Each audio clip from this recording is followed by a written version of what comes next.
So இதுக்கப்புறம் design wheel load, இதுதான் ரொம்ப முக்கியம். ஸோ இதில் தான் கொஷின் ரைஸ் பண்ணுவாங்க. அது என்ன டிசைன் வீல் லோட்? நம்ம ஃப்ளெக்சிபிள் பேமெண்ட்டோடைய திக்னஸ்ஸு, சரிங்களா, இதெல்லாம் ஐடென்டிஃபை பண்ணுறது based on the load coming from the wheel. So இப்போ டிசைன் வீல் லோடில் ஃபஸ்ட்டு நம்ம படிக்க போகிறது என்னென்னா maximum wheel load. Maximum wheel load படிக்க போகிறோம். ஸோ இதை பொறுத்தவரை 98% ஆஃப் ப்ராபபிலிட்டி, சரியா, ரொம்ப ரொம்ப முக்கியமானது. நம்ம ஆர்சிசி படிப்போம், ரெயின்ஃபோர்ஸ்டு சிமெண்ட் காங்கிரீட். ஸோ அந்த சப்ஜெக்டை பொறுத்த வரைக்கும் எவ்வளோ ப்ராபபிலிட்டிக்கு டிசைன் பண்ணுவோம் அப்படின்னா 95% ப்ராபபிலிட்டிக்கு தான் நம்ம டிசைன் பண்ணுவோம், சரிங்களா. நீங்கள் படிச்சிருப்பீங்க அதில் characteristic strength, characteristic load. So இது எல்லாமே என்ன 95% ப்ராபபிலிட்டிக்கு தான் என்ன பண்ணணும்னா செக் பண்ணியிருப்பாங்க, எடுத்திருப்பாங்க. பட்டு பேமெண்ட்டை பொறுத்த வரைக்கும், ஃப்ளெக்சிபிள் பேமெண்ட்டை பொறுத்த வரைக்கும் அண்ட் பேமெண்ட்டை பொறுத்த வரைக்கும் நம்மளுடைய ப்ராபபிலிட்டி எவ்வளோ அப்படின்னா 98%. அதாவது நம்மளோட மேக்ஸிமம் வீல் லோடு 98% நம்ம எடுக்கணும் அப்படின்னு சொல்லி சொல்கிறாங்க, சரிங்களா. ஸோ அதே மாதிரி இங்கே 2 இது முக்கியமான விஷயம். ஒன்று என்ன, சர்ஃபேஸ் கோர்ஸை தான் வீரிங் கோர்ஸ்ன்னு சொல்லுவோம். இன்னொன்றுனா total thickness of the pavement, சரியா, total thickness of the pavement. So அதுலேருந்து என்ன சொல்கிறாங்க அப்படின்னா டயர் ப்ரெஷர், நம்மளுடைய டயர்லேருந்து இருக்கக்கூடிய ப்ரெஷரை வச்சு சர்ஃபேஸ் கோர்ஸோடைய குவாலிட்டியை டிசைட் பண்ணணும். அண்டு டோட்டல் லோடை வச்சு நம்மளுடைய டோட்டல் திக்னஸ் ஆஃப் தி பேமெண்ட்டை என்ன பண்ணணும் அப்படின்னா ஐடென்டிஃபை பண்ணணும்.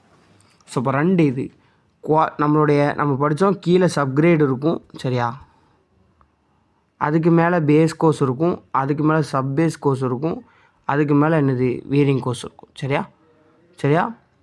Sub base course, base course, wearing course, சரிங்களா. அப்போ எப்படி இருக்கும்? அப்போது இந்த மேலே உள்ள வீரிங் கோர்ஸ் எதை பொறுத்தது அப்படின்னா that is based on the tyre pressure, சரியா. இந்த டோட்டல் திக்னஸ் எதை பொறுத்தது அப்படின்னா based on the total load coming from the எனது வீல், சரியா. அப்போ இதை தெளிவாக புரிஞ்சுங்க. குவாலிட்டி ஆஃப் சர்ஃபேஸ் எதை பொறுத்துனா டயர் ப்ரெஷரை பொறுத்து. கொஷின் கேட்டுருவாங்க, அங்கே போய் டோட்டல் லோடை பொறுத்துன்னு போட்டக்கூடாது, சரிங்களா. திக்னஸ் ஆஃப் பேமெண்ட் எதை டிபெண்ட் பண்ணுது அப்படின்னா total load coming from the wheel. எவ்வளோ பர்சன்டேஜ்னா 98%. இந்த 3மே இம்பார்ட்டன்ட். ஸோ நெக்ஸ்ட் நம்ம பார்த்தோம் அப்படின்னா அந்த டைப் ஆஃப் லோடுக்கு நம்ம paste on the rigid and flexible, இந்த பேமெண்ட்டுக்கு நம்ம எவ்வளோ எடுக்கணும் அப்படிங்கிற ப்ரொவிஷன் கொடுத்துருப்பாங்க. Very very important. ஸோ ஆக்சுவலாக 2 தான் திரும்ப கேட்பாங்க. இந்த 2 இது எக்ஸ்ட்ரா நம்ம படிக்கக்கூடியதான். மேக்ஸிமம் லீகல் ஆக்சல் லோடு அப்படின்னா, லீகல்னால் சிங்கிள் ஆக்சல் லோடுன்னு சொல்லிக்குவாங்க, சரிங்களா. அதுக்கப்புறம் maximum tandem axle load, tridem axle load, இது என்னங்கிறத நான் சொல்கிறேன், சரிங்களா. ஸோ அப்போ சிங்கிள் ஆக்சல் அப்படி இல்லை legal axle load, tandem axle, tridem axle அப்படின்னா என்ன, ஒன்றும் கிடையாது. இதான் ஒரு வெஹிக்கிள் அப்படின்னா, சரியா, டயக்ராம் வரைஞ்சி காட்டுற மாதிரிலாம். சிங்கிள் ஆக்சல் லோடுனா என்ன அப்படின்னா, இதான் ஒரு வெஹிக்கிள் அப்படின்னா நல்லா கொஞ்சிங்க, ஒரு ஆக்சல் இருக்கும், அந்த ஆக்சலில் இங்கேயும் என்ன அப்படின்னா டயர் இருக்கும். ஸோ இதோடு இன்ஜின் கனெக்ட் ஆகிருக்கும். இதான் சிங்கிள் ஆக்சல். டேண்டம் ஆக்சல் அப்படின்னா என்ன அப்படின்னா ஃப்ரண்ட்லேயே என்ன அப்படின்னா இந்த மாதிரி இருக்கும், புரியுதா. இந்த 2மே என்னென்னா ஃப்ரண்டில் இருக்கும், இதான் வெஹிக்கிள். பேக்லேயும் இதை மாதிரி என்ன அப்படின்னா 2 3 சென்டரில் 1 இந்த மாதிரி இருக்கும். அது பேஸ்ட் ஆன் தி வெஹிக்கிள்லேருந்து அண்டு இண்டஸ்ட்ரியல் டைப் ஆஃப் வெஹிக்கிளை பொறுத்து, சரியா. ஸோ அப்போ அவங்க என்ன சொல்ல வரோம் அப்படின்னா நம்மளுடைய ஃப்ரண்ட் ஃபேஸ் ஆஃப் தி வெஹிக்கிளில் ஒரே ஒரு ஆக்சல் இருந்துச்சுன்னா சிங்கிள் ஆக்சல். அதே இது 2 ஆக்சலில் இருந்துச்சு அப்படின்னா இது டயர், சரியா, இது டயர், சரியா. 2 ஆக்சல்னால் டேண்டம் ஆக்சல். இதே மாதிரி 3 இது இருந்துச்சு அப்படின்னா ட்ரைடம் ஆக்சல். நான் சொல்கிறது ஃப்ரண்டில் மட்டும்தான், வெஹிக்கிளோடைய ஃப்ரண்டில் மட்டும்தான், சரியா. ஓகே. ஸோ இப்போது இதில் நடுவில் ஒன்று வருது, maximum equivalent single wheel load, அதாவது ஷார்ட்டாக சொல்லுவாங்க ESWL, equivalent single wheel load, சரியா. அப்படின்னா என்ன அப்படின்னா இப்போ பாருங்களேன், அதாவது ஒரே ஆக்சில்லே என்ன பண்ணியிருப்பாங்க அப்படின்னா டோல் வீல் சிங்கிள் ஆக்சில் ரோடுன்னு சொல்லுவாங்க. டோல் வீல்னால் ஒரே ஆக்சில்லே 2 வீல் இருக்குது, சரியா. இதை நீங்கள் செக்ஷனில் பார்த்தீங்கன்னா எப்படி இருக்கும் அப்படின்னா, ஆக்சுவலாக நான் உங்களுக்கு இந்த வியூவில் காட்டுறேன் பாருங்களேன், சரியா. ஆக்சுவலாக இதுதான் சிங்கிள் ஆக்சில், சரியா. இதில் இங்கே ஒரு டயர் இருக்கும், அதே ஆக்சிலில் இன்னொரு டயர் கனெக்ட் ஆகிருக்கும். ஒரு டயரு அதே ஆக்சிலில் இன்னொரு டயர் பார்த்துருப்போம். ஒரே இடத்துல 2 டயர் இருக்கும் பக்கத்தில், சரியா. இது செக்ஷனில் பார்த்தீங்க அப்படின்னா எப்படி இருக்கும் அப்படின்னா இந்த இடத்துல இங்கே ஒரு டயர் இருக்கும், ஒரு டயர் இருக்கும், ஒரு டயர் இருக்கும், ஒரு டயர் இருக்கும். இதை கனெக்ட் பண்ணி அந்த வெஹிக்கிள் இருக்கும், சரியா. இதை கனெக்ட் பண்ணி அந்த வெஹிக்கிள் இருக்கும். ஓகே. ஸோ அப்போது இது ஒரு ஆக்சிலில் இங்கே இந்த பக்கம் 2 வீல், இந்த பக்கம் 2 வீல் கனெக்ட் ஆகிருக்கும், சரியா? அந்த மாதிரி இப்போ இந்த 2 வீலுக்கும் நல்லா கவனிச்சிங்க, லோட் டிஸ்ட்ரிபியூஷனை பேஸ் பண்ணி ஒரே வீல் லோடாக எடுப்பாங்க. அதான் இந்த 2ஐயும் ஈக்குவலன் பண்ணி ஈக்குவலன் சிங்கிள் வீல் லோட் அந்த கான்செப்ட் பின்னாடி இது நான் சொல்கிறேன். சரியா? ஸோ ஜென்ரலாக என்ன அப்படின்னா இதில் என்ன வருதோ அதில் பாதி எடுத்துருப்பாங்க. ஓகே. ஸோ அப்போ ஃப்ளெக்சிபிள் அப்படின்னா ரிஜிட் அப்படின்னா இதை ஆஸ் பர் ஐஆர்சி ப்ரொவிஷனில் கொடுத்துருப்பாங்க 8200 kg. ஃப்ளெக்சிபிள்னா கேஜிலே கொடுத்துருப்பாங்க. சரிங்களா? அப்படின்னா என்ன மீனிங் 8.2 டன். Okay, 8.2 ton. ஏன் 1 டன் = 1000 kg. அப்போ 4.1 டன். சரியா? ரிஜிட் பேமெண்ட்னா என்ன அப்படின்னா 10.2 டன். ஸோ இதுலேருந்து பாதி எவ்வளோ 5.1 டன். அப்போ 8.2 10.2 இதை மொத்தம் படித்தா போதும். இதில் பாதி இதில் பாதி. அப்போ இந்த 2 கேஸ் முடிஞ்சு. இந்த 2 தான் எக்ஸாம் பாயிண்ட் ஆஃப்ல கேட்பாங்க. ஒருவேளை டேண்டம் ட்ரைடம் கேட்டாங்க அப்படின்னா சிம்பிளாக ஞாபகம் வச்சுங்க, 19-24 ரிஜிட் பேமெண்ட் ஈஸியாக படிச்சிடலாம். 19-24 எப்படி ஈஸியாக படிக்கலாம்? 20 - 1 25 - 1 எப்படி ரவுண்டப் வேல்யூவில் வந்துட்டா அப்போ இது பிரச்சனையே இல்லை. ஆனால் ஃப்ளெக்சிபிள் பேமெண்ட் அப்படின்னா டேண்டம் ஆக்சில் லோடுக்கு எவ்வளோ 14.5 டன். சரியா? 14.5 டன். சரியா? ஆனால் ட்ரேடம் ஆக்சிலுக்கு flexible பேமெண்ட்டுக்கு there is no provision. அப்படின்னா என்ன சொல்ல வராங்க அப்படின்னா ட்ரேடம் ஆக்சில் யூஸ் பண்ணக்கூடிய ஏரியாவில் ஃப்ளெக்சிபிள் பேமெண்ட் போடுறது சூட்டபுளாக இருக்காது அப்படிங்கிறத மென்ஷன் பண்ண வராங்க. சரியா? ஸோ இப்போ இதெல்லாம் கொஞ்சம் தெளிவாக பார்த்துங்க. ஸோ ரெண்டாவது என்ன கான்டாக்ட் ப்ரெஷர். கான்டாக்ட் ப்ரெஷர் அப்படின்னா என்ன நம்மளுடைய load on the wheel divided by என்ன அப்படின்னா கான்டாக்ட் ஏரியா. சரியா? அதாவது இதுதான் ஒரு வெஹிக்கிளோடைய டயர், இது நம்மளுடைய ரோடு. சரியா? அப்போது எவ்வளோ லோடு வருது, அந்த லோடு எவ்வளோ ஏரியாவை டச் பண்ணியிருக்கு இந்த டயர், இதுதான் கான்டாக்ட் ஏரியா. அப்படி இல்லை ஏரியா ஆஃப் இம்பிரிண்ட் அப்படின்னு சொல்லி சொல்லுவாங்க. ஏரியா ஆஃப் இம்பிரிண்ட் அப்படின்னு சொல்லி சொல்லுவாங்க. அப்போ லோடு = P/A அப்படின்னே போட்டிருக்கோம். சரியா? So contact area is always assumed as a circle. ஏன் அப்படி சொல்கிறோம்? அந்த டயர் இருக்குல்ல, ஸோ அந்த டயர் வந்து நான் பிளான் வியூவில் சொல்கிறேன், டாப் வியூவில். சரியா? அப்போ இப்படி தான் இருக்கும். ஆஸ் பர் என்ன அப்படின்னா ஜென்ரல் ப்ரொவிஷன் இது எலிப்டிக்கல் ஷேப்பாக எடுத்துக்கலாம். பட் இவங்க என்ன சொல்கிறாங்க அப்படின்னா சர்க்கிளாக எடுத்துங்கன்னு சொல்கிறாங்க ஆஸ் பர் ஐஆர்சி. சரியா? So contact area is assumed as circle. சரி, கொஸ்டின் கேட்பாங்க எலிப்டிக்கா சர்க்கிள்லாம் கேட்பாங்க. At the greater depth, the effect of tire pressure diminishes. நல்லா கவனிச்சிங்க. As the load starts dispersing with depth. அதாவது ஒன்றும் இல்லையா, டெப்த்து நமக்கு கூட டெப்த்து அதிகமாக போக நம்மளுடைய எஃபெக்ட் ஆஃப் டயர் ப்ரெஷர் என்ன டிமினிஷ் குறைஞ்சிரும். சரிங்களா? ஏன் அப்படின்னா அஸ் த லோட் ஸ்டார்ட்ஸ் டிஸ்பர்சிங், அதாவது டிஸ்ட்ரிபியூட்டிங் வித் டெப்த்து போக நம்மளோட லோடு வந்து டிஸ்ட்ரிபியூட் ஆகிட்டே இருக்கும். அப்போ டிஸ்ட்ரிபியூட் ஆகுது அப்படின்னா என்னென்னா நம்மளுடைய ப்ரெஷர் என்ன ஆகிடும்னா குறைஞ்சிரும்னு சொல்லி சொல்கிறாங்க. சரியா? ஸோ இதுதான் கான்டாக்ட் ப்ரெஷர். ஸோ இந்த கான்டாக்ட் ப்ரெஷர் எதுக்காண்டி படிக்கிறோம் அப்படின்னா கான்டாக்ட் ப்ரெஷர்னால் என்ன படிச்சிட்டோம்? That is the load coming from the tyre and the tyre touched area. அதுதான் என்ன சொன்னால் கான்டாக்ட் ஏரியா. அதை என்றைக்குமே ஆல்வேஸ் அசியூம்ட் அஸ் ஏ சர்க்கிள்னு சொல்கிறோம். சரியா? ஸோ இப்போ ரிஜிடிட்டி ஃபேக்டர்னு ஒன்று கண்டுபிடிக்கும். இந்த ரிஜிடிட்டி ஃபேக்டர்னால் என்னென்னா நம்மளுடைய கான்டாக்ட் ப்ரெஷருக்கும் டயர் ப்ரெஷருக்கும் உண்டான ரேஷியோ. கான்டாக்ட் ப்ரெஷர்னால் load coming from the tyre and touched per unit area. சரிங்களா? That is assumed as circle அங்கே இது பண்ணுறோம். இப்போ கான்டாக்ட் ப்ரெஷர் கண்டுபிடிச்சிருவோம். டயர் ப்ரெஷருங்கிறது நம்ம டயரில் கொடுக்கக்கூடிய என்னது டயர் ஏர் ப்ரெஷர். சரியா? ஸோ அப்போ அதை இன்ஃப்ளேஷன் ப்ரெஷர்னு சொல்லிக்கிறோம். அப்போ இந்த ரெண்டுக்கு உண்டான ரேஷியோ தான். சரியா? CT கன்ஃபியூஸ் ஆகும். ஏன்னா டயர் ப்ரெஷர் பை என்னது கான்டாக்ட் ப்ரெஷர் அப்படின்னே கொஷின் ஆப்ஷனில் கொடுத்து கன்ஃபியூஸ் பண்ணுவாங்க. ஸோ ஷார்ட்கட்டாக ஞாபகம் ஏபிசிடி என்னது ஆல்பபெட்டிக்கல் அந்த இதில் சி தான் ஃபஸ்ட்டு வரும். அப்போ மேலே சி, கீழே என்னது டி. சரிங்களா? ஸோ இது எப்போ 1 அப்படின்னா டயர் ப்ரெஷர் = 7. அது ஏன் அப்படி சொல்கிறாங்க அப்படின்னா நம்மளுடைய tyre pressure versus contact pressure diagram இதுதான். சரியா? ஆக்சுவலாக இதுதான் அந்த டயக்ராம், இதுதான் நம்மளுடைய கர்வ். டயர் ப்ரெஷர் வெர்சஸ் என்னது கான்டாக்ட் ப்ரெஷர். சரியா? ஸோ அப்போ இந்த டயக்ராமை பொறுத்த வரைக்கும் நல்லா கவனித்து பாருங்கள். டயர் ப்ரெஷர் எப்போ 7ஆக இருக்குமோ அப்போ இதுவும் 7. சரியா? ஆக்சுவலாக ஜென்ரலாக ஃப்ளெக்சிபிள் பேமெண்ட்டுக்கு 7 kg/cm² என்ன பண்ணால் ஆஸ் பர் ஐஆர்சி ப்ரொவிஷன். சரிங்களா? ஸோ அப்போது எப்போ டயர் ப்ரெஷர் வந்து 7ஓ அப்போ கான்டாக்ட் ப்ரெஷரும் 7 தான். ஏன் அப்படி சொல்கிறோம் அப்படின்னா இந்த டயக்ராமோடைய ப்ரொவிஷன் அவங்க கொடுத்துருக்காங்க. சரியா? எப்போ இது 7ஓ இதான் ஆப்டிமம் வேல்யூ. ஆப்டிமம் வேல்யூவில் சேம் ஆப்டிமம் கான்டாக்ட் ப்ரெஷர் கிடைக்கிது. ஆனால் 7க்கு மேலே போனாலும் சரி 7க்கு கீழே போனாலும் சரி கான்டாக்ட் ப்ரெஷர் என்ன ஆயிருந்தால் குறைஞ்சிடும். சரியா? அப்போது இங்கேருந்து என்ன சொல்ல வரோம் அப்படின்னா டயர் ப்ரெஷர் அட் 7 kg/cm² தான் கான்ட்ராக்ட் ப்ரெஷர் வந்து என்ன அப்படின்னா 7. இந்த ரெண்டுமே ஈக்குவல். டயர் ப்ரெஷர் மேலே போயிட்டு கீழே போயிட்டு அப்படின்னா சம் வேரியேஷன் இருக்குது. சரியா? ஸோ அதான் என்ன சொல்கிறோம் அப்படின்னா ரிஜிடிட்டி ஃபேக்டர் என்னது contract pressure divided by tyre pressure. சரியா? Is equal to 1 when tyre pressure is equal 7. Tyre pressure 7னா கான்ட்ராக்ட் ப்ரெஷர் 7 அப்போ இஸ் ஈக்குவல் டு 1 முடிஞ்சு.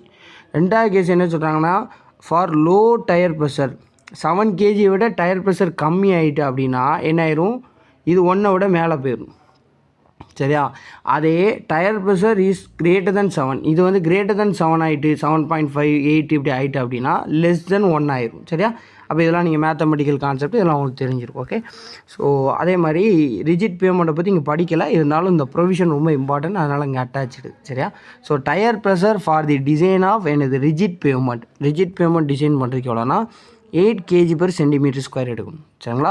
ஃப்ளெக்சிபிள் பேமெண்ட்டுக்கு 7 kg/cm², ரிஜிட்டுக்கு 8 kg/cm². அப்போ டிஃப்ரென்ஸ் எவ்வளோ 1 kg/cm². So in terms of MBA mega pascal யூனிட்டில் சொன்னோம் அப்படின்னா என்னது 0.8 MPa as per IRC 58. சரியா? Okay. Next equivalent single wheel load. So அதில் நம்ம படித்தோம் 2 டயர் இருக்கும்போது ஈக்குவலண்ட்டாக பண்ணணும். ஏன் அப்படின்னா ஏன் 2 வீல் போடுறோம் அப்படின்னா சொல்கிறாங்க to carry the greater load and to reduce the intensity off road. சரிங்களா? அதாவது நம்மளுடைய லோடு வந்து என்ன ஆகும் அப்படின்னா அதிகமாக இருக்கும்போது ஒரே ஆக்சிலில் 2 வீலை பக்கத்தில் போட்டுருவாங்க. அப்படி போட்டோம் அப்படின்னா இன்டென்சிட்டி நம்ம என்ன பண்ணலாம், ரோடோட இன்டென்சிட்டி என்ன பண்ணலாம், குறைச்சிடலாம். இன்டென்சிட்டினா ப்ரெஷர் இன்டென்சிட்டியை குறைச்சிடலாம். சரிங்களா? ஸோ எப்படி சொல்கிறாங்க பாருங்கள், அந்த டயக்ராம் பார்த்தீங்கன்னா அவங்களுக்கு புரியும். இதுதான் டெக்ஸ்ட்டாக கொடுத்துருப்பாங்க. ஆக்சுவலாக எனக்கு 2 வீல் இருக்குது, 1 2. இந்த 2க்கு உண்டான என்னது கிளியர் ஸ்பேஸிங் எவ்வளோன்னா D, centre to centre spacing என்ன S. என்றைக்குமே ஆங்கிள் டிஸ்ட்ரிபியூஷன், நம்மளுக்கு angle of distribution load to the soil எவ்வளோ அப்படின்னா நம்ம வந்து 45 எடுப்போம். சேம் கண்டிஷன் இங்கே எடுக்கிறாங்க 45 டிகிரியில். அப்போ இங்கேயும் போது இங்கேயும் டிஸ்ட்ரிபியூட் ஆகுது, இங்கேயும் டிஸ்ட்ரிபியூட் ஆகுது, இங்கேயும் இந்த ரெண்டுமே ஒரு இடத்துல ஓவர்லேப் ஆகுது. அந்த நல்லா கவனிச்சிங்க. சரியா? ஓவர்லேப் ஆகுது. இப்போது என்ன சொல்கிறாங்க அப்படின்னா இவங்க நிறைய அப்சர்வேஷன் எடுக்கிறாங்க. அந்த அப்சர்வேஷனில் முக்கியமாக என்ன அப்படின்னா ஒரு 2 அப்சர்வேஷன் ஃபிக்ஸ் பண்ணுறாங்க. அதாவது நம்மளுடைய கிளியர் ஸ்பேஸோடைய அந்த டிஸ்டன்ஸ் இருக்குல்ல, அதில் பாதி டிஸ்டன்ஸ் ஒன்று. இன்னொன்று நம்மளுடைய spacing centre to centre spacing இருக்குல்ல, அதுக்கு 2 டைம்ஸ். பாருங்கள், இதுக்கு பாதி, இதுக்கு 2 டைம்ஸ். அதாவது இதுக்கு 2 டிவைட் பண்ணுறாங்க, இது 2 மல்டிப்ளை பண்ணுறாங்க, இந்த டிஸ்டன்ஸை ஃபிக்ஸ் பண்ணுறாங்க. இப்போ இதிலேருந்து என்ன சொல்கிறாங்க அப்படின்னா இவ்வளோ டிஸ்டன்ஸுக்கு D/2 டிஸ்டன்ஸுக்கு நல்லா கொஞ்சிங்க எவ்வளோ லோடு இருக்குது அப்படிங்கிறத என்ன பண்ணுறாங்க அப்படின்னா செக் பண்ணுவாங்க ஃபஸ்ட்டு. ரெண்டாவது என்ன பண்ணுறாங்க 2S கண்டிஷனுக்கு, சரிங்களா, டெப்த்து 2S எடுத்துகிட்டு, அதாவது இந்த எஸ்ஸுக்கு 2 டைம்ஸ் போட்டால் டெப்த்து, அந்த டெப்த்துக்கு எவ்வளோ ப்ரெஷர் அப்படின்னா 2 டைம்ஸ். சரிங்களா? 2 டைம்ஸ் ப்ரெஷர் இப்படிங்கிறது கான்ஸ்டன்ட். சரிங்களா? அப்போது அட்டு D/2க்கு எவ்வளோ லோடு அப்படின்னா P. சரிங்களா? 2Sக்கு எவ்வளோ லோடு அப்படின்னா 2P. இப்போ என்ன அப்படின்னா நல்லா கொஞ்சிங்க, இப்போது நமக்கு என்ன அப்படின்னா இந்த ரெண்டுக்கும் இன் பிட்வீனில் தான் நம்ம என்ன பண்ணுறோம் அப்படின்னா மெயினான செக்கிங் பண்ணுறோம். ஏன்னா இந்த ரெண்டுக்கும் நடுவில் தான் ஓவர்லேப் ஆகும் அப்படிங்கிறது நமக்கு தெரிஞ்சிட்டு. சரியா? ஸோ அப்போ என்ன பண்ணுறாங்க அப்படின்னா இன் பிட்வீன் எனி டெப்த். சரிங்களா? அதாவது D/2 விட அதிகமாக, சரியா, அதேமாதிரி 2S விட கம்மியாக, அதாவது இந்த டெப்த்தில் உள்ளதை நம்ம என்ன பண்ணுறோம் அப்படின்னா செக் பண்ணுறோம். ஸோ அப்படி செக் பண்ணும்போது என்ன அப்படின்னா நமக்கு தெரியும் இன்டர்போலேஷன் ஃபார்முலா போட்டு எடுக்கணும். சரிங்களா? Mathematical concept. ஓகே, அது நமக்கு தேவையில்லை. இப்போது இந்த கான்செப்ட் நல்லா புரிஞ்சுங்க. சரிங்களா? அதே மாதிரி ரொம்ப ரொம்ப முக்கியமான ஒரு கொஷின், ஈவன் ப்ரீவியஸ் கேட் எக்ஸாமில் அந்த கொஷின் கேட்டிருப்பாங்க. அதாவது டெப்த்து விசஸ் என்னது ESWL கர்வ், அதாவது ESWL versus depth curve. So அந்த கர்வை பொறுத்த வரைக்கும் என்னென்னா டபுள் லாக்கரத்மிக்கி ஸ்கேல்னு சொல்லி சொல்லுவாங்க. Double log. சரிங்களா? Double log graph. அதனால் இந்த கிராஃபுக்கு ஒரு பேர் சொல்லுவாங்க லாக் பிளாட் அப்படின்னு சொல்லி சொல்லுவாங்க. லாக் பிளாட், 2 சைடுமே லாக். சரிங்களா? So logarithmic scale. சரியா? ஸோ ஒன்று தெளிவாக நினச்சிங்க. அதே மாதிரி இந்த ESWL ஈக்குவலன்ட் சிங்கிள் வீல் லோடை வந்து எப்படிலாம் கண்டுபிடிக்கலாம் அப்படின்னா பை ஈக்குவலன்ட் டிஃப்ளெக்ஷன், அப்படி இல்லை ஈக்குவலன்ட் ஸ்ட்ரெஸ். அதாவது எவ்வளோ ஸ்ட்ரெஸ்ஸோ ரெண்டு இதுலேயும் அப்ளை ஆகக்கூடிய ஈக்குவலன்ட் ஸ்ட்ரெஸ்ஸு, புரியுதா? எவ்வளோ ஸ்ட்ரெஸ்ஸு, அதான் லோடு, ப்ரெஷரு, ஸ்ட்ரெஸ்ஸு எல்லாமே ஒன்று தான். இதை வச்சு கண்டுபிடிக்கலாம். அப்படி இல்லை அப்படின்னா இந்த ப்ரெஷருக்கு எவ்வளோ டிஃப்ளெக்ஷன் ஆகுது அந்த க்ரைட்டீரியா வச்சு கண்டுபிடிக்கலாம். But the equivalent deflection criteria is more reliable. ஏன்னா டிஃப்ளெக்ஷனை வச்சு கண்டுபிடிக்கிறது தான் ரொம்ப ரிலையபிள். ஏன்னா டிஃப்ளெக்ஷன் தான் நமக்கு ரொம்ப இம்பார்ட்டன்ட். சரியா, அப்படிங்கிறது சொல்கிறான். சரிங்களா. ஸோ இதுக்கப்புறம் என்ன அப்படின்னா ரிப்பிட்டேஷன் ஆஃப் லோடு. ஆக்சுவலாக P1N1 = P2N2. இந்த ஃபார்முலா ரொம்ப இம்பார்ட்டன்ட். இதை பேஸ் பண்ணி சின்ன சம்மு கேட்பாங்க. P1 P2னா ஒன்றும் கிடையாது, corresponding loads vehicle. Load vehicle ஒன்று வருது, அதனுடைய என்னது லோடு. இன்னொரு வெஹிக்கிள் வருது, அதனுடைய லோடு P2. சரிங்களா. N1 N2 அப்படின்னா N1னா அந்த P1ங்கிற வெஹிக்கிள் இருக்கா இல்லையா, அது ஒரு 15 தடவை வந்திருக்கு அப்படின்னா N1 நம்பர் ஆஃப் ரிப்பிட்டேஷன் 15 தடவை அந்த ரோட்டில் ரிப்பீட்டடாக வந்திருக்கு. அதே மாதிரி N2ங்கிறது அந்த P2ங்கிற வெஹிக்கிள் வந்து எவ்வளோ டைம் வந்திருக்கு. அப்போ இதை வச்சு என்னென்னா கேட்பாங்க P1N1 = P2N2. ஸோ 2 வெஹிக்கிளை கம்பேர் பண்ணி நமக்கு என்ன பண்ணுவாங்க அப்படின்னா இந்த இது கொடுப்பாங்க. சரிங்களா. ஸோ அதே மாதிரி 1 மில்லியன் ரிப்பிட்டேஷன் அப்படின்னா 10⁶ அப்படின்னு சொல்லலாம். ஏன்னா 1/million 10⁶ ரிப்பிட்டேஷன் அப்படின்னு சொல்லிக்கலாம். சரிங்களா. ஸோ நெக்ஸ்ட்டு என்ன அப்படின்னா டிசைன் மெத்தட்ஸு. ஸோ இதை பொறுத்த வரைக்கும் தியரிட்டிக்கலாக ஒரு சில கொஷின் கேட்பாங்க. ஒரே ஒரு கொஷின் ரொம்ப இம்பார்ட்டன்ட். டிசைன் மெத்தட்ஸை பொறுத்த வரைக்கும் ஃபஸ்ட்டு எம்பெரிக்கல், ரெண்டாவது என்னென்னா semi empirical or semi theoretical, மூணாவது என்னென்னா தியரிட்டிக்கல். இதில் என்ன கொஷின் ரிப்பீட்டடாக கேட்குறாங்க அப்படின்னா எம்பெரிக்கல் மெத்தடில் எதெல்லாம் வரும்னு கேட்குறாங்க. குரூப் இண்டெக்ஸ் மெத்தட், ஜிஐனா group index method, CBR California bearing ratio, அதே மாதிரி என்னது stabilometer and MC load methods. இதெல்லாம் வந்து என்ன எம்பெரிக்கலில் வரும். இப்படி தான் கொஷின் கேட்பாங்க. சரிங்களா. ஸோ அதே மாதிரி semi empirical or semi theoretical இதில் என்னெல்லாம் வரும் அப்படின்னா சொல்கிறாங்க பாருங்கள், ட்ரைஆக்சியல் டெஸ்ட்டு. சரிங்களா. அதே மாதிரி இதை வந்து ட்ரைஆக்சியல் டெஸ்ட்டுங்கிறது என்ன அப்படின்னா சம்வாட் மாடிஃபை பண்ணிடுவாங்க. மாடிஃபை பண்ணி கன்சாஸ் ஸ்டேட் ஹைவே டிபார்ட்மெண்ட், அதாவது கன்சாஸ்னால் நமக்கு யூஎஸில் உள்ளது. ஸோ அவங்க வந்து என்னது மாடிஃபை பண்ணியிருப்பாங்க. தியரிட்டிக்கல்னால் பர்னிஸ்டர் மெத்தட். இதுலேருந்து என்ன சொல்ல வரோம் அப்படின்னா ஃப்ளெக்சிபிள் பேமெண்ட் டிசைன் பண்ணுறதுக்கு 3 மெத்தட் இருக்குது. எம்பெரிக்கலு, செமி எம்பெரிக்கலு, தியரிட்டிக்கல். இதில் தியரிட்டிக்கல் கொஸ்டினில் பர்னிஸ்டர் இந்த இது கொஸ்டின் கேட்பாங்க. சரியா, தெளிவான வச்சுங்க. ஸோ இப்போ சிபிஆர் மெத்தட் ரொம்ப ரொம்ப இம்பார்ட்டன்ட். ஆல்ரெடி நம்ம அதை ஹைவே மெட்டீரியல் சாப்டரில் சப்கிரேடுக்கு படிச்சுட்டு வந்தோம். ஸோ இங்கே ஃப்ளெக்சிபிள் பேமெண்ட்டுக்கும் சிபிஆரை யூஸ் பண்ணுவோம் அப்படின்னு நாங்கள் ஒரு பாயிண்ட் படிச்சிருப்போம். உங்களுக்கு ஞாபகம் வரும்னு நினைக்கிறேன். ஸோ அப்போ அந்த சிபிஆர் மெத்தட் வந்து என்ன அப்படின்னா ரொம்ப முக்கியமானது. It is based on the design curves and is a simple method. கர்வை பேஸ் பண்ணுது. சரி, நம்ம ஆல்ரெடி அங்கே கர்வ் படிச்சுட்டு வந்தோம். சிபிஆர் மெத்தடில் கலிஃபோர்னியா பேரிங் ரேஷியோவில் நம்ம வந்து படிச்சுட்டு வந்தோம். P2.5 / P standard 2.5. சரிங்களா, படிச்சுட்டு வந்தோம். அதே மாதிரி என்னது P5 / என்னது P ஸ்டாண்டர்ட் என்னது 5 அப்படின்னு சொல்லிட்டு படித்தோம். ரெண்டுக்குமே சிபிஆர் ரேஷியோ 2.5 5 mm படித்தோம். ஸோ அதெல்லாம் அந்த கர்வை பேஸ் பண்ணதான். சரிங்களா. Higher the load larger will be the thickness of pavement. நமக்கு நல்லா தெரியும், லோடு அதிகமாக வந்துச்சுன்னா நம்மளுடைய பேமெண்ட்டோட திக்னஸ் அதிகமாக கொடுக்கணும். இது ஜென்ரலாகவே நம்ம சொல்லுவோம். ஸோ அதுமாதிரி the curves are drawn for CBR values versus depth of construction. புரியுதா? Depth of construction with number of commercial vehicle varying for each curve. அதான் ஒவ்வொரு கர்வுமே வந்து என்னென்னா எவ்வளோ நம்பர் ஆஃப் வெஹிக்கிள் அந்த கமர்ஷியலுக்கு வருதுங்கிறத பொறுத்து. ரெண்டு எதை பொறுத்தது? CBR value versus depth. சரிங்களா. So for certain load values அதான் நம்ம ஆல்ரெடி அங்கே வந்து செட்டில்மெண்ட்டுக்கு கால்குலேட் பண்ணியிருப்போம் சப்கிரேடுக்கு. 0ல் 0.5 mmல 1 mmல 2.5 mm 5 mm இப்படியே கொஞ்சம் பேர் இருக்கும் 12.5 mm வரை. சரியா. ஸோ அப்போ for certain load values and the material CBR value the thickness of pavement is found. சரிங்களா. ஒரு சில லோடு வேல்யூ கொடுத்து தான் நம்ம என்ன பண்ணுவோம் அப்படின்னா அதுலேருந்து சிபிஆர் கண்டுபிடிப்போம். சிபிஆரை பேஸ் பண்ணி திக்னஸ் ஆஃப் பேமெண்ட்டை என்ன பண்ணால் ஐடென்டிஃபை பண்ணுவோம். சரிங்களா. So IRC guideline for CBR, நம்மளுடைய ஐஆர்சி என்னென்ன கைட்லைன்ஸ்லாம் கொடுக்குது அப்படின்னா CBR test is performed based on OMC. ரொம்ப ரொம்ப முக்கியமான பாயிண்ட், ஆப்டிமம் மாய்ஸ்சர் கண்டென்ட். சரிங்களா. For new roads and FMC field moisture content for existing road. Optimum moisture content அப்படின்னா உங்களுக்கு தெரியும், ஆல்ரெடி நீங்கள் சாயில் மெக்கானிக்ஸில் படிச்சிருப்பீங்க. சரிங்களா. வாட்ரு கண்டென்ட் கூட கூட என்னுடைய டென்சிட்டி என்ன ஆகும்னு சொல்லிட்டு படிச்சிருப்பீங்க. இப்படி ஒரு கர்வ் படிச்சிருப்பீங்க. சரிங்களா. ஸோ வாட்ரு கண்டென்ட் கூட கூட என்னுடைய டென்சிட்டி கூடிக்கிட்டே வரும். அட் ஒன் பாயிண்டில் ஆப்டிமம் மாய்ஸ்டர் கண்டென்ட் ஓஎம்சி வந்துடும். அந்த ஆப்டிமம் மாய்ஸ்டரில் கிடைக்கிறத நம்ம என்ன சொல்லுவோம் அப்படின்னா எம்டிடி அப்படின்னு ஷார்ட்டாக படிச்சுப்போம், மேக்ஸிமம் ட்ரை டென்சிட்டி. ஸோ அதுக்கப்புறம் என்னென்னா குறைஞ்சிட்டே வரும். இப்படிலாம் நீங்கள் ஒரு கர்வ் பிடிச்சிருப்பீங்க. ஸோ எந்த பாயிண்ட் எக்ஸாக்டாக ஆப்டிமமோ இது ஆப்டிமம் மாய்ஸ்டர் கண்டென்ட், சரிங்களா? ஸோ டென்சிட்டி பக்காவாக கிடைக்கும். ஆனால் எந்த இடத்துல ஓஎம்சி ஃபாலோ பண்ண முடியாதோ, ஆல்ரெடி எக்ஸிஸ்டிங் ரோடு. ஸோ அப்படின்னா இப்போ அங்கே கரண்டாக என்ன, அதாவது இப்போ ஒரு புது ரோடு மேவ் பண்ண போகிறோம் அப்படின்னா நம்ம ஆப்டிமம் மாய்ஸ்டர் கண்டென்ட்டில் தான் நம்ம பண்ணுவோம். அப்போ தான் மேக்ஸிமம் ட்ரை டென்சிட்டி அச்சீவ் பண்ண முடியும்.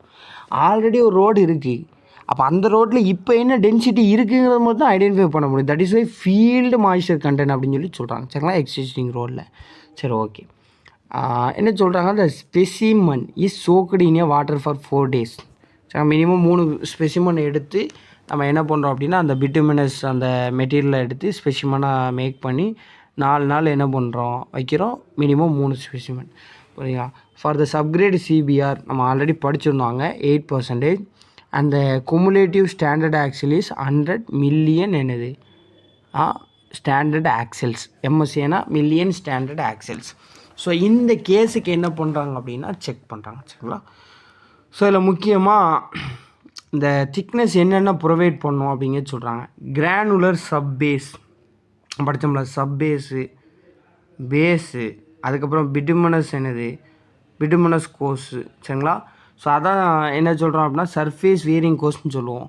ஸோ இதை தாண்டி என்ன அப்படின்னா சம்டைம்ஸு பிட்டுமினஸ்லேயே போட்டுட்டு சர்ஃபேஸ் கோஸை ரொம்ப மைல்யூட்டாக 50 mm வெறும் திக்னஸில் போட்டுவிடுவாங்க. ஸோ இந்த மாதிரி என்ன பண்ணுவாங்க அப்படின்னா ப்ரொவைட் பண்ணுவாங்க பேஸ்ட் ஆன் தி கண்டிஷன். இப்போ ஆஸ் பர் ஐஆர்சி என்ன சொல்கிறாங்க அப்படின்னா சப்பேஸ் 200, பேஸ் 250. ஜென்ரலாக சர்ஃபேஸ் வேரிங் கோஸ் அப்படின்னா ஜென்ரலாக எவ்வளோ அப்படின்னா 190 வருது, அதாவது கிட்டத்தட்ட 200 வருது. அப்போ 200 250 கிட்டத்தட்ட 190.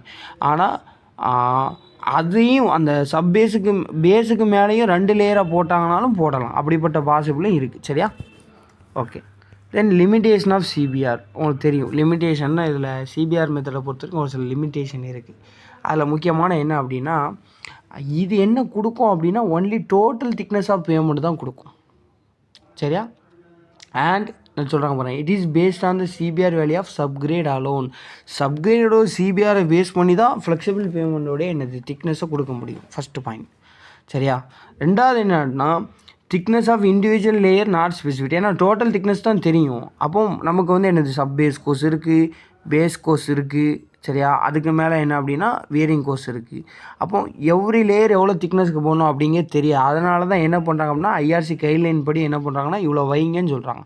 இதெல்லாம் நம்ம ஐடென்டிஃபை பண்ண முடியாது paste on the subgrade strength.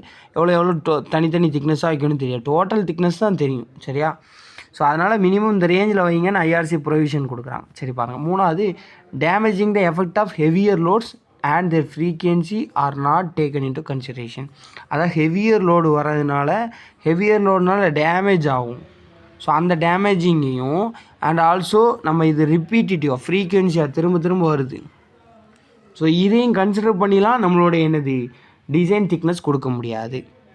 அதே மாதிரி test condition of CBR and the pavements may not be same throughout the life of the pavement. ரொம்ப முக்கியம்.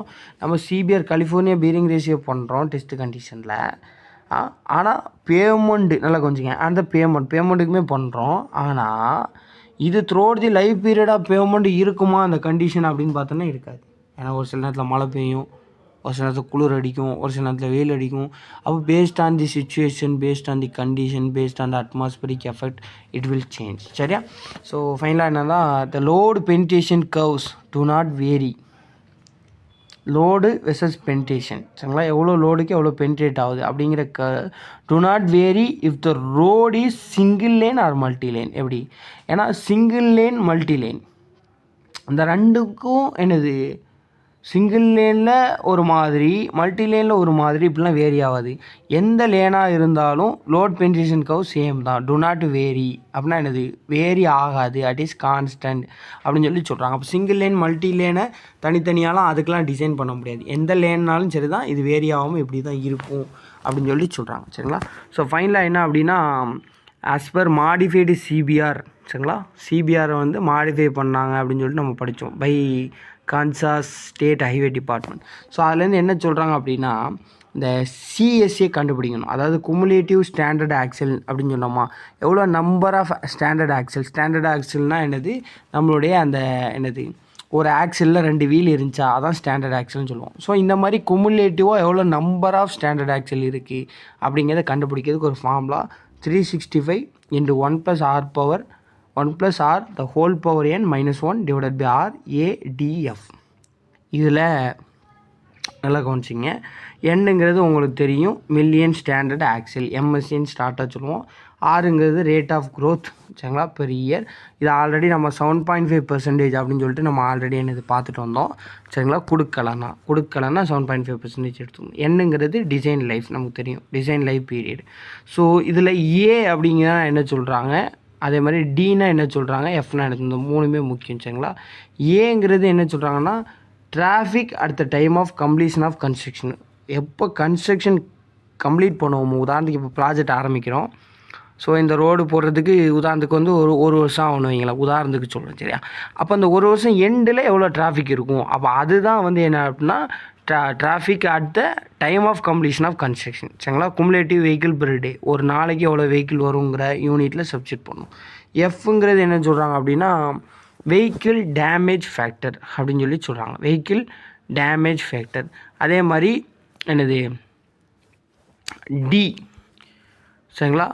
ஸோ டி ஒன்று வெஹிக்கிள் டேமேஜ் ஃபேக்டர், இன்னொன்று டிங்கிறது என்ன சொல்கிறாங்க அப்படின்னா லேன் டிஸ்ட்ரிபியூஷன் ஃபேக்டர், ரொம்ப ரொம்ப முக்கியமான, சரிங்களா. ஸோ இப்போ நல்லா கொஞ்சம் லேன் டிஸ்ட்ரிபியூஷன் ஃபேக்டரை பொறுத்த வரைக்கும் எப்படி எடுக்கணும், சிங்கிள் லேன் ரோடு, சரிங்களா, சிங்கிள் லேன் ரோடு. அதே மாதிரி 2 lane single carriageway road, 4 lane single carriageway road, dual 2 lane carriageway road, சரிங்களா. அதே மாதிரி என்னது dual 3 or 4 lane carriageway road, சரிங்களா. நல்லா பார்த்தீங்க, சிங்கிள் லேன் ரோடு, ஒரே ஒரு லேனு தான் இருக்கும், அவ்வளோதான். இதில் தான் 2 டேரக்ஷனுமே என்ன ஆகும் அப்படின்னா வெஹிக்கிள் வரும். அப்போ 2 டேரக்ஷனுமே வெஹிக்கிள் இருந்தால் என்ன அர்த்தம், இந்த லோடு இந்த லேனு ஃபுல்லுமே என்ன அப்படின்னா இந்த சைடு பாதி போகும், இந்த சைடு பாதி போகும். அப்போ 50%, 50%, ஒரு 100%. அப்போ ஃபேக்டரியில் சொன்னால் 1. அதே 2 லேன், நல்லா கொஞ்சங்க, 2 லேன் சிங்கிள் கேரேஜ்வே அப்படின்னா என்ன அர்த்தம், இது ஒரு லேனு, இது ஒரு லேனு. அப்போது இந்த வெஹிக்கிள்லாம் இங்கே வாக்க போகும், இந்த ரோட்டில் போகும், இங்கேருந்து வரக்கூடிய வெஹிக்கிள்லாம் இங்கே வாக்க வரும். ஸோ அப்போது என்னது இங்கே ஒரு காவாசி, இங்கே ஒரு காவாசி, ஒரு கேப் என்னது அந்தளவுக்கு எஃபெக்டிவாக யூஸ் ஆகாது. அப்போ எவ்வளோ அப்படின்னா 0.75 எடுத்தால் போதும். ஸோ இந்த மாதிரி கண்டிஷனில் எல்லாமே என்னது நீங்கள் பார்த்துங்க, லேன்னா உங்களுக்கு என்னன்னு தெரியும், நல்லா நான் சொல்லி தந்திருக்கேன். அப்போ அந்த லேனை பொறுத்த வரைக்கும் அப்படி நம்ம யூஸ் பண்ணும்போது கொஞ்சம் குறைஞ்சிக்கிட்டே வரும், சரியா. So single lane both direction, single lane அப்படின்னாலே எல்டிஎஃப் 1 மேக்ஸிமம், இதை பேஸ் பண்ணி கொஷின் கேட்பாங்க. அப்போ தான் இது 1ன்னு வந்துடும், ஈஸியாக சம் சால்வ் பண்ண முடியும், சரியா. ஸோ லேன் டிஸ்ட்ரிபியூஷன் ஃபேக்டர் முடிஞ்சு. இப்போ விடிஎஃப், அதான் எஃப்னு படித்த மாதிரி தான் விடிஎஃப், வெஹிக்கிள் டேமேஜ் ஃபேக்டர் அப்படின்னு சொல்லி சொல்லுவோம். ஸோ அது டிராஃபிக் வால்யூமை பொறுத்து என்ன ஃபிக்ஸ் பண்ணுறாங்க. 0 to 150 commercial vehicle per day, 150 to 1500, > 1500. டெரெயினை பொறுத்து மாறுது, பிளெயினு, ரோலிங்கு, ஹில்லி, சரிங்களா. ஹில்லியும் மவுண்டனிஸும் ஒன்று, ஸ்டீப்புக்கு கிடையாது, சரியா. அப்போ 1.5 நல்லா கொஞ்சங்க, 3.5 4.5, 0.5 1.5 2.5. இது பாருங்கள் ஈஸி, அரை 1.5 2.5. இது 1.5 நல்லா கொஞ்சங்க, 2.5 மட்டும் இல்லை, ஏன்னா அது இங்கே இருக்குது, 3.5 4.5, சரியா. அப்போ தெளிவாக ஞாபகம் வச்சுங்க, பாருங்கள் அரை 1.5 அப்படி இங்கே வேணால் வந்துடும், 1.5 2.5 3.5 4.5, சரியா. ஓகே, நீங்கள் தெளிவாக பார்த்துக்குங்க, ஓகேவா. இதுதான் வந்து என்ன அப்படின்னா விடிஎஃப் எல்டிஎஃப் இந்த ரெண்டுலேயுமே கொஷின் கேட்க வாய்ப்பு இருக்குது, கொஞ்சம் தெளிவாக பார்த்துக்குங்க, சரிங்களா.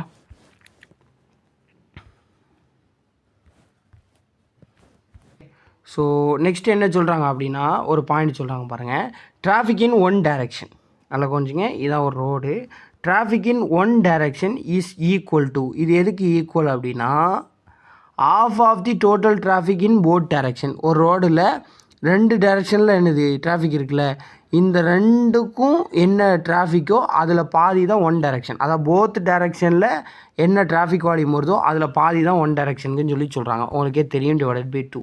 சரியா. If the significant difference between 2 streams occur then the maximum traffic should be consider. அதான் இந்த ரெண்டுலேயுமே வந்து என்னது இப்படி வருது. அதாவது ஒரு ரோடில் ஒரே ஒரு டேரக்ஷனில் மொத்தம் கொடுத்துருக்கோம், அதுக்கு ஒரு டிராஃபிக் வால்யூம் வரும். அதே மாதிரி ஒரு ரோடில் 2 டேரக்ஷனுக்கும் ஒரு டிராஃபிக் வால்யூம் வரும். சரியா? ஜென்ரலாக என்னென்னா 1 டேரக்ஷனில் உள்ள அந்த டிராஃபிக் வால்யூம் எவ்வளோ இருக்கும் அப்படின்னா 2 டேரக்ஷனில் போத் டேரக்ஷனில் உள்ளதுக்கு பாதியாக இருக்கும். சரியா? ஆனால் டிஃப்ரென்ஸ் கொஞ்சம் இந்த ரெண்டுலேயுமே அப்படி இருக்க பாதியாக இல்லை, கொஞ்சம் வேரி ஆகுது அப்படின்னா மேக்ஸிமம் டிராஃபிக் வால்யூம் என்னவோ அதை எடுத்துகிட்டு போயிட்டே இருக்கணும் அப்படின்னு சொல்லி சொல்கிறாங்க. சரியா? சரி, ஓகே. ஸோ இதுக்கப்புறம் என்னென்னா for the expressway, national highway and state highway. எக்ஸ்பிரஸ்வேயாக இருக்கட்டும், நேஷ்னல் ஹைவேயாக இருக்கட்டும், ஸ்டேட் ஹைவேயாக இருக்கட்டும், நம்மளுடைய சப்கிரேடோடைய ட்ரேட் டென்சிட்டி எவ்வளோ எடுக்கிறாங்க அப்படின்னா 1.75 கிராம் பெர் சென்டிமீட்டர் க்யூப். அதாவது கியூபிக் சென்டிமீட்டர் தான் சிசின்னு சொல்லுவாங்க. சரிங்களா? ஜிசிசி. சரிங்களா? இது தெளிவாக நான் வச்சுங்க. அதுமாதிரி என்றைக்குமே சிபிஆருக்கு 3 சாம்பிள் எடுப்போம் அப்படிங்கிறதுலாம் உங்களுக்கு தெரியும்.